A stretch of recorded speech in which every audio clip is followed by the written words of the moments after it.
Corona dengue পর্ব কাটিয়ে এবার জলবসন্তের হানায় মৃত্যুর সংখ্যা ক্রমশ বাড়ছে বলে জানাচ্ছেন চিকিৎসা মহল। এই রোগে এবার বয়স্করাই সবচেয়ে বেশি আক্রান্ত হচ্ছেন। তাই শুক্রবার বেলেঘাটা আইডি হাসপাতাল থেকে রিপোর্ট চেয়ে পাঠিয়েছে স্বাস্থ্য ভবন। সংক্রামক ওই রোগের চিকিৎসার উৎকর্ষ কেন্দ্র হচ্ছে আইডি। স্বাস্থ্য ভবন সূত্রের খবর, জানুয়ারিতে মৃতের সংখ্যা সবচেয়ে বেশি।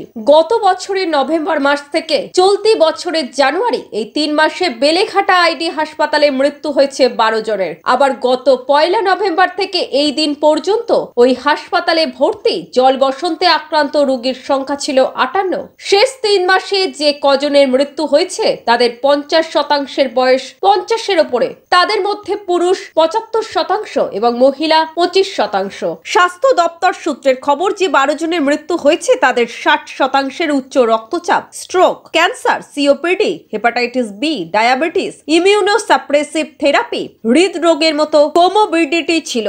এছাড়া এসএসকেএম ও এমআর বাঙ্গুর থেকে 2 জন রোগী আইডিতে এসেছেন একেবারে শেষ সময়। হাসপাতালে আসার কিছুক্ষণ পরেই তাদের মৃত্যু হয়। মৃতদের মধ্যে 60 থেকে 70% ভর্তির সময় শরীরে অক্সিজেনের মাত্রা কম ছিল।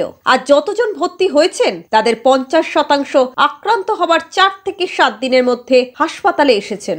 জলবসন্তের লক্ষণ: শুরুর দিকে শরীর ম্যাজম্যাজ করা, মাথা ব্যথা করা, গা হাত পা ব্যথা করা, এমনকি পিঠেও ব্যথা হতে পারে, একটু সর্দি কাশিও হতে পারে। এরপর জ্বর ভাব হবে, এগুলো রোগের পূর্ব লক্ষণ। এরপর শরীরে ঘামাচির মতো কিছু উঠতে দেখা যায়। তারপর সেটা একটু পর বড় হতে থাকে এবং ভেতরে জল জমতে থাকে। খুব দ্রুতই শরীর অনেক দুর্বল হয়ে যায়। আর এভাবে জলবসন্ত হয়ে গেলে রোগীর অনেক জ্বর আসবে, শরীরে প্রচন্ড ব্যথা অনুভূত হবে আর সঙ্গে সর্দি কাশিও থাকবে।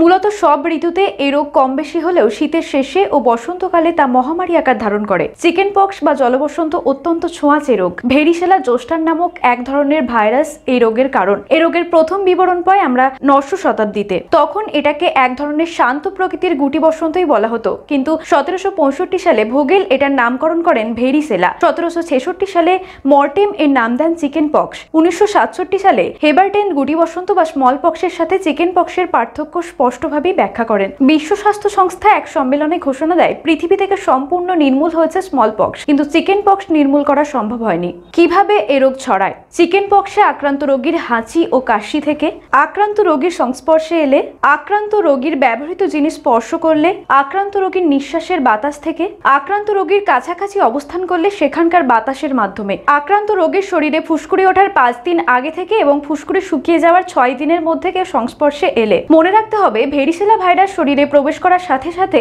উপসর্গ দেখা যায় না। সাধারণত 14 থেকে 21 দিন পর্যন্ত রোগটি শরীরে সুপ্তাবস্থায় থাকে, পরে ধীরে ধীরে উপসর্গ দেখা যাবে। ইএমইতে এখন থেকে digital marketing, sap, hotel management, web design, web ডেভেলপমেন্টের মতো প্রফেশনাল কোর্স করে চাকরি করুন নিশ্চিত। স্পেশালাইজেশনের জগতে number 1 professional training institute www.emiacademy.co.in